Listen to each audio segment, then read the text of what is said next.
Swayam Prabha. Digital India. Educated India.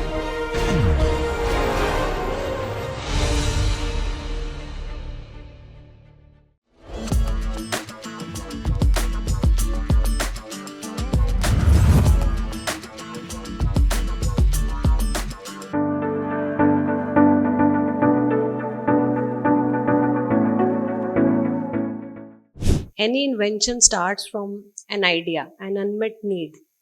So you have an unmet need, then we try to look at the research which has happened in that area to identify what are the kind of solutions which are present to satisfy that unmet need.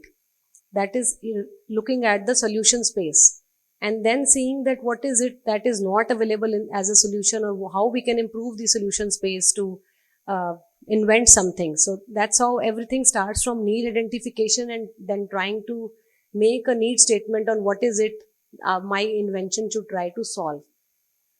At that point in time, when that thing is clear, that idea or opportunity comes to the mind of an innovator. We call it as identify phase. To solve that idea, you try to develop some kind of solutions. From your perspective, I'm sure the idea would be maybe you can get some kind of a biomaterial on which you think would have potentially some maybe anti-cancerous properties or anti-diabetic properties. And then you will try to look at the solution space, that what all has happened as far as research is concerned about around that biological material. And then something you might be seeing there, something might not be available, or you think that something better can come up with respect to this existing problem. So that would be your problem statement. And then you will try to develop and do some kind of basic research to see that if this is called the prototyping stage, when you try to invent or see establish proof of concept in lab that your idea that you had in mind works in lab conditions. So that is the second stage of invention. You try to do some kind of research or experiments in lab to see that your idea or your value proposition works in lab settings. After invention is done within the lab settings, it becomes very, very imperative that it should be validated, not only in-house, but at some external site, third-party validation. If it is a therapeutic, of course, if you have to go by DCGI regulations, it should go through different kind of clinical studies, whichever is recommended by DCGI for developing a regulatory compliant product. This part is validation. And then you need to get various kind of approvals. And then once those approvals are achieved, you get commercialization, and then you have a product in use. Ideally, we should have this cycle of identify, invent, implement going one by one. But what we see typically in our practical experience when we talk to innovators, that we are very, very good in developing innovations till proof of concept. But when it comes to developing a regulatory compliant product, the academicians generally struggle. Why? Because what we see that ideally any invention should go from identify, invent, implement into product in use, which should be used by people at large. But what we see practically is that after we have identification phase, we have proof of concept in lab, but developing a regulatory compliant product is a different ball game. It's very difficult for this to be done by innovators or academicians in lab. So ultimately we see a lot of proof of concepts being piled up in a bucket, and they don't see the light of the day. There comes the importance of technology transfer. We need to understand that academic institutes have their own strengths. We are the powerhouse of R&D, we are the powerhouse of ideas. But developing a regulatory compliant product needs industry, because they have their own expertise in their domain. So it is wise that whatever we develop in-house, we do validation, proof of concept in bench, at bench, and when we are very sure that it works, we should start looking for partners, commercialization partners, or maybe some organizations like industries with whom we can join hands and do technology transfer, or maybe work with them, so that that innovation or idea that you have in mind, which can have a potential societal impact, actually reaches the society for use by them. So this is technology transfer. So in this presentation, what I have tried to cover is very, very basics of technology transfer. In this 1 hour, I am going to take you through all W's and H's of technology transfer. What is technology transfer? Why do we need to do tech transfer? How do we go about it? And then every entire presentation has been backed by some case studies, so that you can understand very well how it happens in real life situations. My expertise is primarily and hands-on experiences in the area of devices, diagnostics, maybe kits. But some examples I've tried to pull out from the Ayurveda or maybe the herbal background so that you can better understand and see that you are taken along by the views of this presentation. It becomes more relevant for you. So, very easy definition of tech transfer is transfer of a technology from technology developing institute, which is institute, all of our institutes, the best of the IITs, every institute, academic institute are technology developers, and transferring that technology to industry, which have their own capabilities, the strengths of commercialization. So this is very in nutshell is transfer of technology from technology developers to a company who can actually commercialize the technology.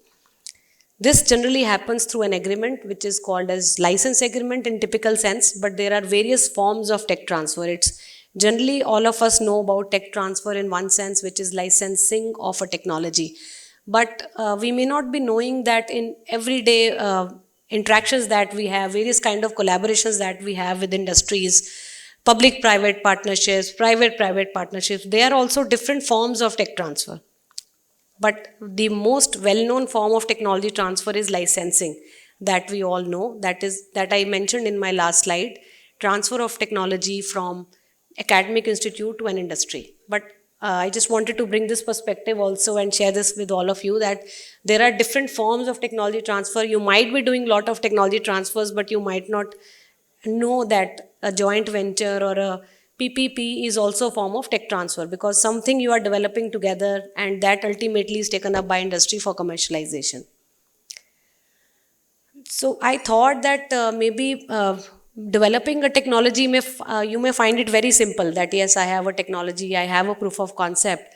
But when we talk to a lot of innovators, we really need to understand and go through the technology development pathway and various nuances of its different steps because developing a commercializable technology is the key thing. If during the journey of technology development you are able to develop a commercializable technology lead, then only you will be able to transfer that technology. So I'll take you through this journey and apprise you about various aspects you need to keep in mind when you develop a technology. Again, coming back to team formation and 3 I's, identify, invent, and implement, as I mentioned in the technology development pathway, there are different aspects we need to keep in mind, and with case studies, I will explain so that when you actually do experiments in your lab, you talk to industries, some of these things will become important and you'll be able to get back and try to protect those aspects. So coming to the first part of 3 I's, before that I mentioned you have the team formation. During the time of team formation, the collaborations and inventor engagements become very, very important. When you have to start some technology development work, one is that you will have a team, 3-4 people will say that one is a professor, one student, all maybe there is a collaborator, there people will also work with you when you start doing some kind of work. So that is the time when you have collaborator and inventor engagement. At this point in time, terms of engagement of inventors, ownership clarity, when two organizations come into picture together as part of collaborators, they should be brought out very clearly at the time of conception of the invention, team building. You should know that, say for example, CSIR and ICMR, we are trying to collaborate to develop some kind of a product. In that collaboration agreement, we should have clarity on who is going to file the IP, who is going, in whose name the patent application will be filed, who is going to fund that IP generation, who is going to license the technology. So that clarity should be brought out clearly. Otherwise, some issues come in place. We have seen cases wherein collaborations happen in very good faith, but there is no clarity in IP ownership. Sometimes there is joint IP. People do not know. One institute may file IP, other is not aware. One collaborator may own IP, they may file IP, may not be telling the other institute. So those kind of confusions should not come in place. If we have a robust collaboration agreement built in place, we have discussions among the teams and collaborators, then these issues do not come. I'll tell you a real life example of our own institute. One of our innovators came to us and said that I have developed a very good immunodiagnostic kit. for detecting pulmonary tuberculosis. Can you help us do tech transfer for this invention? It's working very well in my lab. So when they came to us, we asked them many questions. In fact, we have a form in which we get that clarity from the inventors, that this invention, did it come through some collaboration, or it was the efforts of ICMR, your inventors only, your team only? So then the scientists told us that this is the product, they had a DBT grant for developing this technology when they developed this technology. So they have an agreement with DBT. So we said, okay, just show us that agreement. We will just see what is this. What are the contents of that agreement? It mentioned joint IP. So that was perfectly fine. But since we had to do tech transfer, we had to write to DBT and request them that they should authorize us, that we will be doing expression of interest, and whatever proceeds come, we will be share equally. So that clarity we had to bring with DBT. Then when we were in ICMR, IP filing is a mandatory thing before you technology transfer anything. We generally don't prefer the two things which we keep in mind when we think that the technology is mature for tech transfer is: one, IP has been filed; number two, the technology has been validated by third party. Whatever as an inventor has done in house is good, but some third credible institute should have tested your technology and said, and should have come back with the same results what the original inventor has. So third party validation is mandatory thing for us. So then again, when we tried to look at, various IPs were already filed for this case in the past. So when we looked at it, we could see that there was some CSR scientists also mentioned as co-inventors. Then I told that scientist that you need to get assignment from those scientists, so as to have unity of IP, because ultimately we are going to file PCT and many more things. So that clarity also needs to be brought in place. So basically this took us many years to sort this issue, which could have been very straightforward. So that's why I just wanted to tell you that collaboration is very good. But if we have that clarity upfront, then this time-taking process becomes more simple. So we could do this EOI, but it took us many years to bring this clarity. So for on case-to-case basis, we were dealing on all these matters. So then our seniors, we had a deliberation among the senior management, and we thought that lot of IP is being generated through intramural research. We have 27 institutes pan-India. Lot of IP is being generated through extramural funding. Lot of collaborations are happening. After COVID, we had lot of industry collaborations. So IP is being generated, but all agreements are being dealt in different ways. So what do we do? So then we came out with ICMR IP policy. It's been approved in 2024, early 2024. We are yet to launch this policy. But now with the help of this policy, we have clarity on IP ownership stand of ICMR when it is in different forms, when it is intramural funding, extramural, or maybe industry collaboration. So that basic stand of ICMR is now clear, IP ownership thing. So this is another aspect that while dealing with on a case-to-case basis, if we have some policies with set precedents by the institute come up, then it becomes relatively easy for innovators to move forward. Coming to the second box of technology development pathway is avoiding reinventing the wheel. Now you have a good team. The collaboration things are also well set. You have collaborators on board, but the ownership clarity is there. Who is going to own? Who is going to file? Who is going to license? That clarity is there. Now comes the time when you would have done some kind of a groundwork. You should, at this point in time, you have idea on the concept, the product that you want to develop. Some proof of concept has been established in lab. So this is the time you should do a prior art search to see that the subject matter that is going to be created through your invention, is it a patentable subject matter? If that strength is not there in house, I'm sure ICR has huge strength in house of doing IP evaluation, prior art search, even Agri Innovate is there on board with them. So that strength is very much there, but this is the time you should do prior art searches to understand whether your invention is patentable. And if it is patentable, you should file provisional patent application. You should not wait for the all the experiments to come into picture. You have absolute clarity, then you file IP. We should file provisional patent application, take 1 year, and then file complete patent application. the various basic pillars of patentability. It should have novelty, inventive step, industrial application, and it should definitely be a patentable subject matter. You should not publish before you file a patent. We have seen many inventors, they would come to us for patent filing, but when we talk to them, we can see many abstracts in various presentations or some kind of papers already published on their invention. So in that case, their own invention kills their invention. So their own work or publication becomes their prior art, and then that subject matter cannot be patented. So you should always file patent and then publish, is a message that I wanted to give to all of you. So now you have filed a patent, you have clarity in inventor engagement, you have clarity in collaborator engagement. This is the time you have also validated, done in-house validation that your invention works in-house by doing lab validation. Proof of concept has been established. This is the time it is, and if your technology has potential for tech transfer, this is the time. It is not just one patent. You should try to build a portfolio, IP portfolio around your invention. It should not be one patent. I'll show you in my next slide on how you can build an IP portfolio around your invention so that it becomes all the more lucrative for an industry. You should build IP portfolio. The strategic IP protection is important. And this is the time sometimes you think that some strengths are not in my lab. Can I get GMP compliant product manufactured by an outsourced organization? So that vendor engagement becomes very important, wherein some kind of agreement should be put in place if you have to develop a commercializable technology lead. This is an example of IP portfolio building. I'm giving the example of medical device sector wherein I work.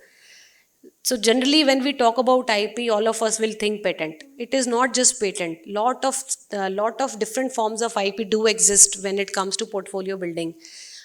In fact, the application should not only be filed in India. If it has global potential, a PCT application should be filed, or patent applications in different jurisdictions should be filed. If we take the case of this product, this is NeoBreath. It is a neonatal resuscitation device which is operated through foot.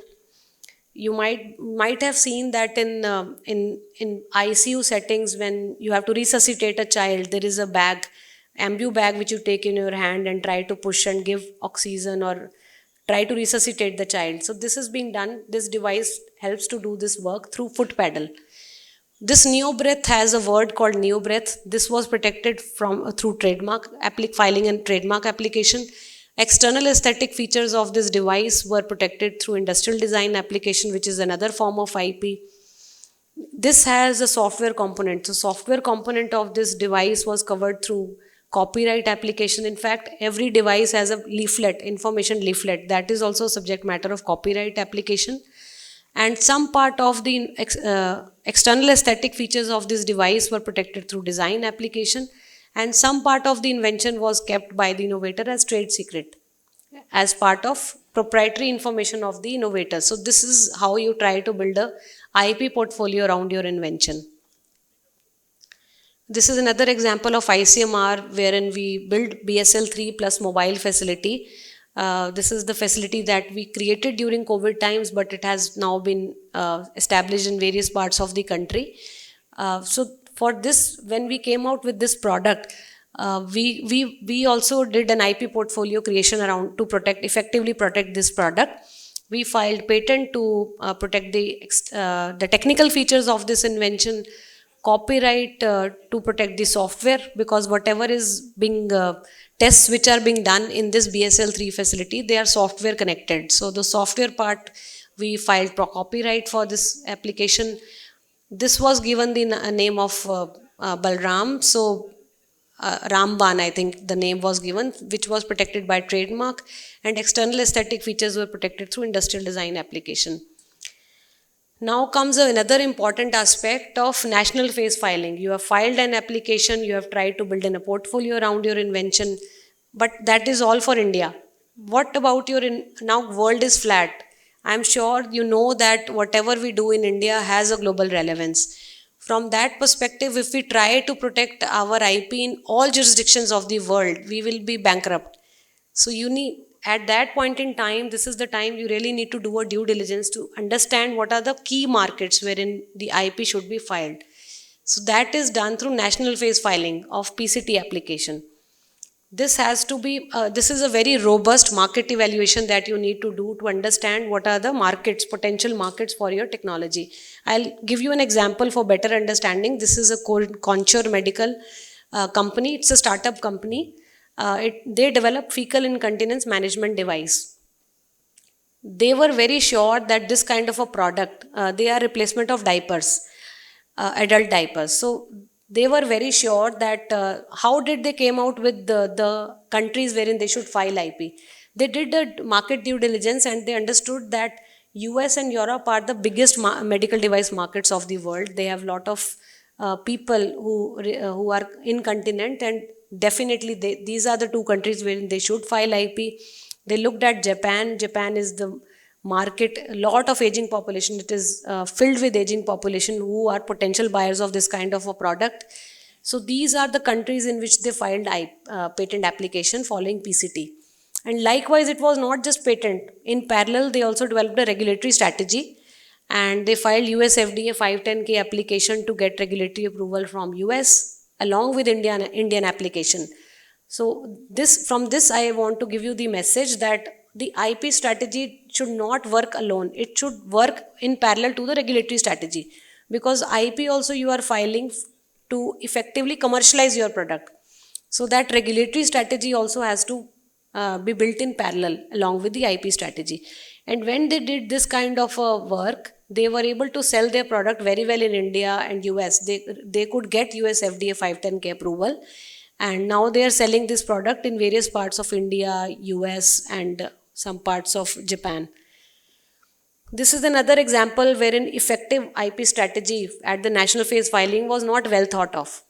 The inventors, they developed a diagnostic kit for Kala Azar and they filed patent application in India and US. But we all know that Kala Azar, maximum prevalence of this disease is in Africa, but IP was not filed in Africa. So when they reached out to companies and they saw their IP portfolio, they were not very much interested. They said that if patent has not been filed in Africa, it is of no use to them. So this deal could not be materialized. Likewise, there was a therapy for obesity which was developed by another group of innovators, and they filed patent in India, China, Japan, and Europe. However, the obesity, you know very well, is too much in US, Europe, developed countries. So this was also a problem for them when they tried to talk to companies for tech transfer. So the market research has to be very strong, and you should talk to a lot of people to understand which are the countries wherein you should file an IP. As I mentioned that the technology has been developed, it is validated in-house, but as part of academic institutes, we of course we suffer, we have some kind of issues. We are not capable of developing a GMP compliant product, say for example. If we have developed a product, but developing a good product which can be tried in humans or animals, sometimes these capabilities are limited in academic institutes. So this is the time wherein we try to look for vendor engagement. We try to contract out some part of that service. And if we are not aware of this non-disclosure agreements or confidentiality agreements, then the innovation which we have developed in-house we may lose it. And these vendors may themselves transfer this to somebody else, or some issues can crop up. So this is an example wherein we developed an intraosseous device. It was developed by AIIMS and IIT all together. And for various aspects of vendor engagement, we had non-disclosure agreements or consultancy agreements right in place so as to effectively protect the IP. This product needed industrial design help, which was not available in India. So we had to hire the services of a design firm called Lunar Group from US. We had a proper contract with them, consultancy agreement with them, wherein we could protect our interest. They had no rights in IP, and it was completely work for hire engagement. Likewise, it was a very complex device, so we needed help from a engineering firm. So we engaged with Tejna Private Limited, Bangalore. Again, we having robust agreements in place could protect our IP. Likewise, we also engage regulatory consultants. So I just wanted to mention that when you do contract manufacturing, you should have appropriate agreements in place so as to effectively protect your invention. You should sign non-disclosure agreements or consultancy agreements. So as of now, what we have discussed is how do what is technology transfer, why should we do it, because of complementary strengths of industry and academia. Now coming to the how part of it, how do we do tech transfer? You have developed a technology, it is robust, it is working very well, but still this is the time you need to transfer your technology to an industry. So these are some of the steps. It's a very complex process of tech transfer. A very detailed methodology is followed for doing technology transfer. These are primarily 5 steps you should follow. One is preliminary technology screening. I have developed a technology. I should be very, very sure on what is the unique selling proposition of my device or a technology. What is the USP of my technology? What is the edge my technology offers over existing options? So this kind of a due diligence we must do in-house so as to identify what is the USP of my technology. If we are very sure about the strength of our technology, then only we will be able to sell it or transfer it to a company and convince them that it is a very good technology. So this is a preliminary technology screening we should do in-house to be very sure about our invention. Then whatever we have done as researchers, we should try to bring it together. The IP evaluation that we have done, IP filings that we have done. These are the 4 aspects we should keep in mind while evaluating our own technology, that what are the different, have I looked at all these 4 things? Have I done the IP due diligence? Have I filed the appropriate IP? Have I looked at the regulatory status? What should be the regulatory strategy for my technology? What is the market situation for my technology? And technical evaluation, as I mentioned, you should do. So this kind of a matrix is used in-house so as to get an idea on where your technology stands. Then generally the tech transfer offices which are there with different organizations do technology packing. They will bring all your information in one-pager brochure, because if you have to advertise your technology, people will not know what is the USP of your technology. This has to be packaged into one-pager, which has to be aggressively marketed in social media and everywhere by your institute, so that people know that this technology is there in your institute. Then when one company approaches you, this is ideally you should, your tech transfer office should be doing technology valuation to be prepared for appropriate negotiation with the industry. You should be knowing that what is the price at which I should sell my technology, what should be the terms. So this is done by various kind of methods. One is cost approach, market approach, you have discounted cash flow approach. Tech transfer offices follow this approach to come out with a figure at which minimum figure at which you should be transferring your technology. And then different technologies should be transferred, different modes of tech transfer should be looked at, whether it should be transferred to industry. If the technology is at a very early stage, sometimes entrepreneurial routes are very good because they have more risk appetite. The marketing, as I mentioned, then sometimes the company would say that give me some part of your product, I would like to validate it. Can I evaluate the technology before I do a tech transfer? This is generally done through material transfer agreement. Say your whatever formulation that you have developed, by signing a material transfer agreement or a tech evaluation agreement, you hand over your product to the company. They will do evaluation of your technology that it works, and then they will be satisfied and they will enter into a tech transfer deal. Then comes the negotiation and licensing. This is a typical example of how for a cardiopulmonary resuscitation device we did this kind of a due diligence to arrive at a figure at which the revenue flows which are expected revenue flows from this technology. This was a groundwork we should do before we do a tech transfer. So this exercise helped us to be very sure that what is the minimum thing that we are going to expect from this deal. Then now you have transferred your technology. This is the time. The tech transfer process doesn't stop there, because generally when a technology is transferred from an academic institute to an industry, it is not fully ready. the industry would definitely need your help in further developing the technology, or maybe if they are entering into any phase, they will need your help. So this is the time of post transfer monitoring. After technology has been transferred, we have to make some milestones by virtue of which we agree on a pathway and there is a transparent post transfer monitoring by academic institute on how industry is performing. If the industry is not performing well, there is a mechanism to terminate the agreement. So that post transfer monitoring should be done. If the industry is able to commercialize the product, then sales will come back to the industry. Some revenues will come back to the industry. And generally, as part of the license agreement, there is a royalty provision. Some part of the royalty comes back to the institute. So that royalty monitoring has to be done so as to ensure that royalty comes back to the host institute, the innovator.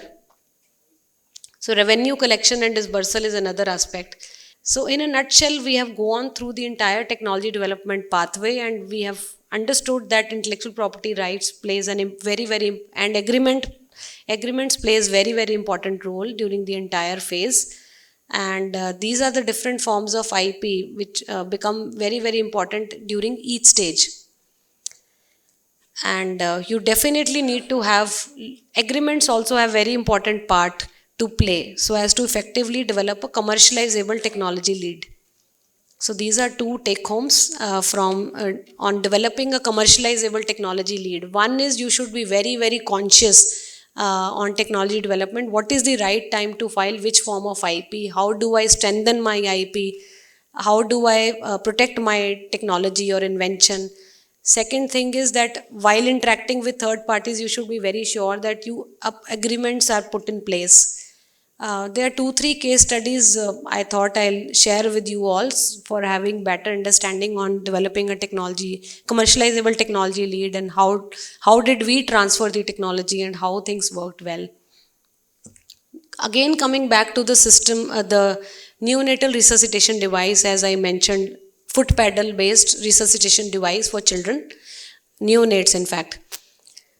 So when this technology was developed, patents were filed in these 3 jurisdictions, and we knew that this technology will have relevance not only in India but US and Europe. So CE marking was also, CE route was also taken as part of the regulatory strategy along with the Indian filing. So that is the regulatory and IP strategy that was taken on board for developing this technology. This is the innovator. These are the various collaborators which were a part of developing this technology at various stages. This is the kind of IP portfolio which was built around this invention I told earlier also. So basically, this was a technology which was developed through government funding support. So IP was owned by Department of Biotechnology. But this technology was licensed to a startup company coming out from their program. So licensing rights were given to the startup company. The startup company could take the technology till one stage only. After that, they were not having the bandwidth of taking it commercially at larger scale. So then they had to transfer the technology to a bigger company, Phoenix Health. I'll show you in my subsequent slides. But this inventor team, what they did a very detailed due diligence of their own invention to understand what is the value proposition of their device. So what they did, they tried to look at what are the different kind of devices which are available in this area.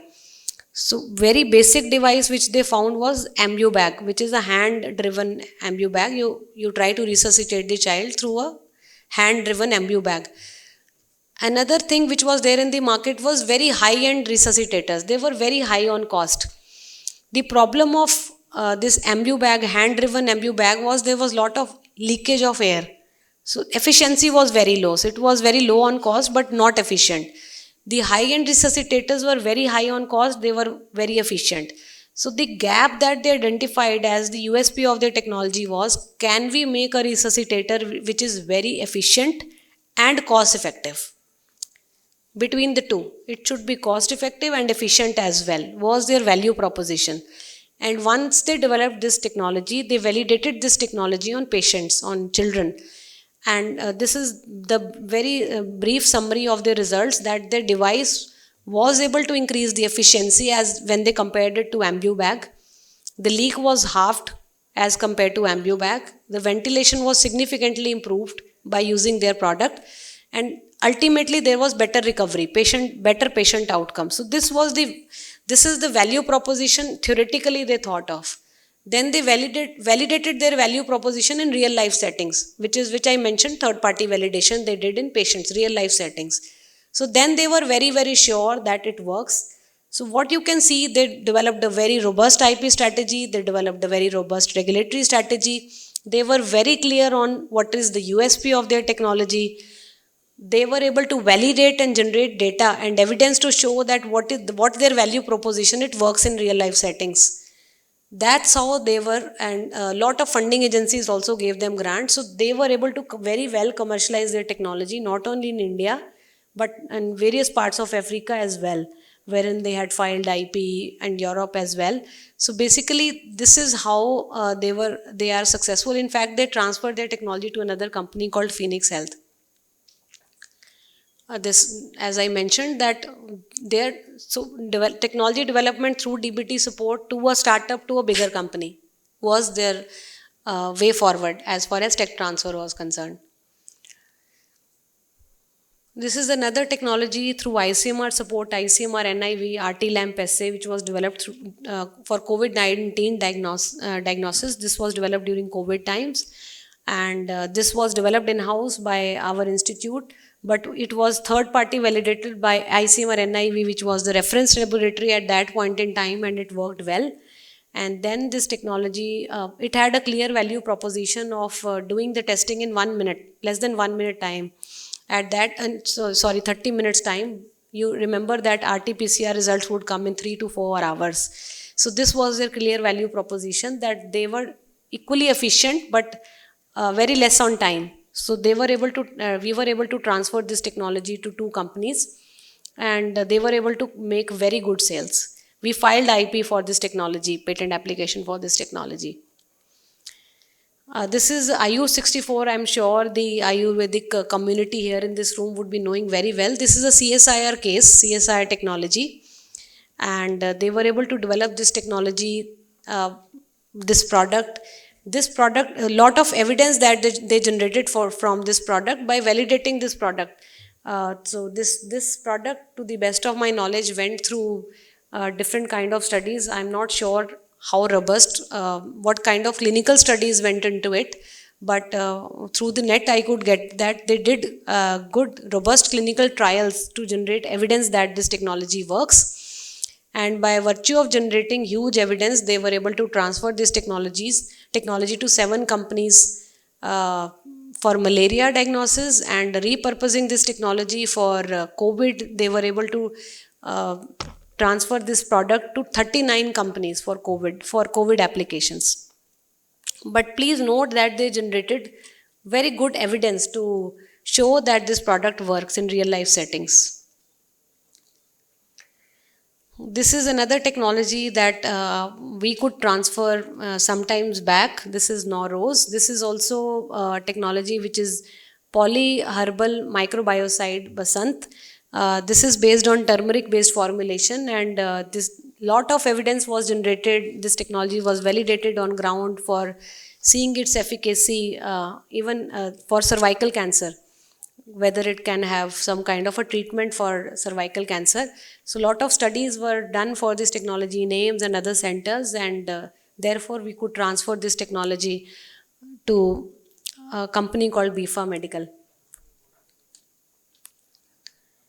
This is an interesting thing I thought I will put before all of you, because earlier ICMR was working only on the kind of devices, diagnostics, therapeutics, vaccines, particularly which were not much, we were not working much in the Ayush domain.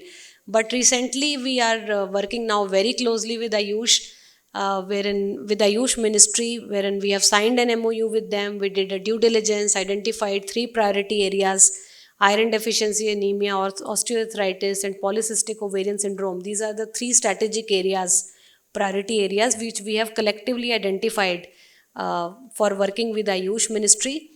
And we thought that it would be wise that ICMR and Ayush, we should set up some centers also wherein the technologies which are developed by Ayush can be validated. So we did an expression of interest pan India to identify which are the centers across India who have strengths, who would be interested to collaborate with ICMR and Ayush for validating some of these technologies. So these are now 5 centers which have been set up by ICMR recently, particularly for Ayush products. And there is a very interesting one clinical study also now we have started doing for Ayush product, and a proper the validation at lab was done by Ayush ministry, and they really wanted that we should generate detailed evidence, substantial evidence to clinical study, so that this kind of a product can have better acceptability when it comes to market. So ICMR along with Ayush, we requested Ayush ministry to give us GMP compliant product. The product should be like the way we develop other kind of therapeutics, it should be developed in a GMP compliant facility. So the product developed in GMP compliant facility has been handed over to ICMR, and we have planned a robust clinical trial for this product at 8 centers across the country. And this is a study which is going on at ICMR. Two things which are very important for us being Indians, we must recognize as part of Ayush is the TKDL and National Biodiversity Authority.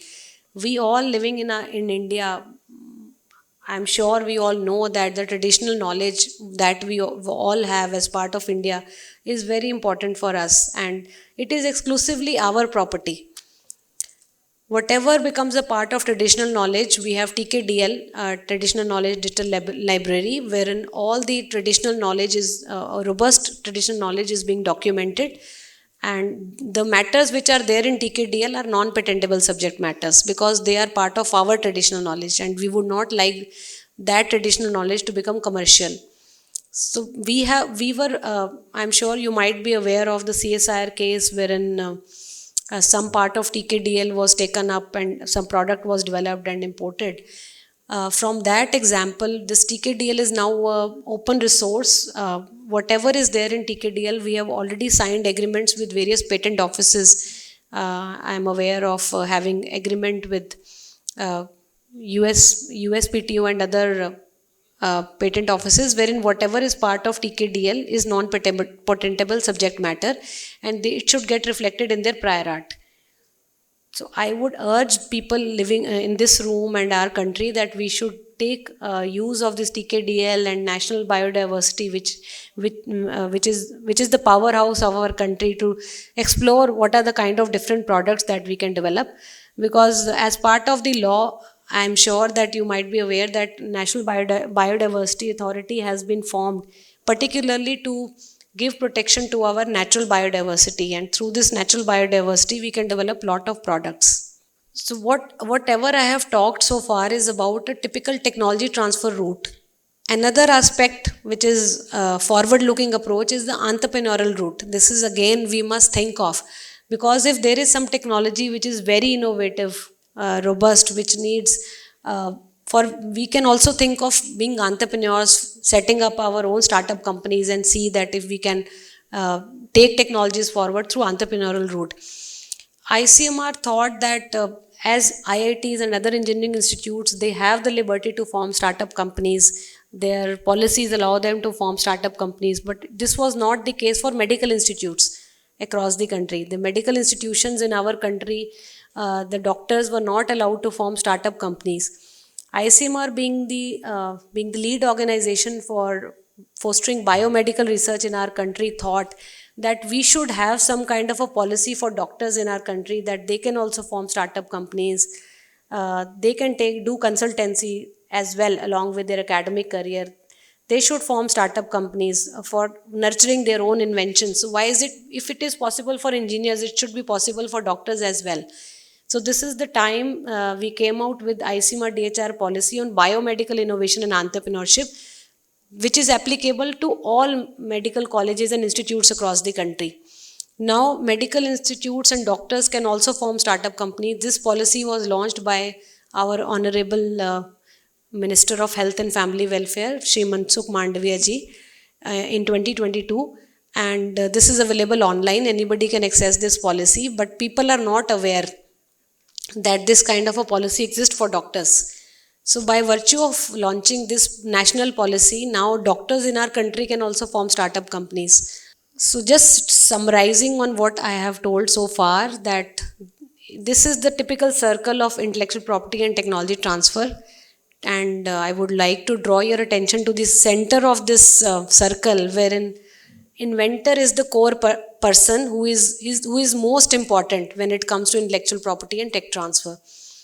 The intellectual property protection starts from innovation to invention disclosure, evaluation, filing, then tech transfer, post transfer monitoring, commercialization, revenue collection and disbursement, as we discussed during my previous slides. But in every aspect of IP and tech transfer, if you do not have strong inventors who have trust in their invention, who are ready to give their full for technology development and commercialization, doing tech transfer becomes very, very difficult. So that's the crux. We need to be very, very strong inventors. We should have trust in our inventions, work very closely with all stakeholders to ensure that whatever we develop in our lab should reach the market and should be used by people at large. Then developing a technology through all this pathway, doing a tech transfer, this ultimately leads to societal impact and economic value creation. As we are trying to strive towards a Viksit Bharat, tech transfer becomes a very, very essential element for doing that societal impact and economic growth. We are strong believers that our traditional knowledge has a lot of value. We have been using many of these things day in and day out as natural remedies since our childhood. But what we observe is that having the trust in these technologies, these innovations, lot of robust data is not being generated so far. So if we can utilize this traditional knowledge, our biodiversity, and come out with good technologies, good innovations, good biomolecules, by doing a robust R&D, we should we should have the bandwidth of validating those technologies and generating robust evidence, which is self-explanatory for traction of our technology by industries and doing tech transfers and ultimate societal impact. So we should definitely generate huge evidence by virtue of preclinical and clinical trials, the way we do for the chemical entities. The same things we should do for the things which are coming from Ayurveda and Unani. Then the day is not far that we will have a huge lot of confidence in Ayurvedic medicines, and technology transfer will happen automatically, which will lead to huge societal impact.